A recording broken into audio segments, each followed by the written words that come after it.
Līdz šim nav bijušas nekādas sūdzības par šo te kompāniju. Es domāju, mehāniķi visi zina, ka šī pa kompānija Autels. Diezgan populāra ķīniešu kompānija. Kādu laiku apakaļ iegādājos šādu iekārtu priekš riepu spiedienu sensoru diagnostikas piekodēšanas pie vadības bloka. Tā kā šo te ierīci sanāk izmantot, teiksim tā, salīdzinoši reti. Un tā kā pašlaik ir augstais laiks un garāžā arī ir, nav pārāk silts, jā, teiksim tā.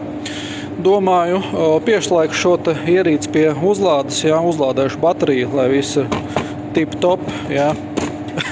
Un saskāros ar šādu problēmu, lūk, uzlāde UK style, jā.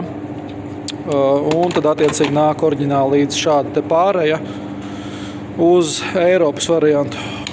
Un liels bija mans izbrīns, ka es viņu nevaru nemaz kontaktdakšā ielikt. Nekādā veidā.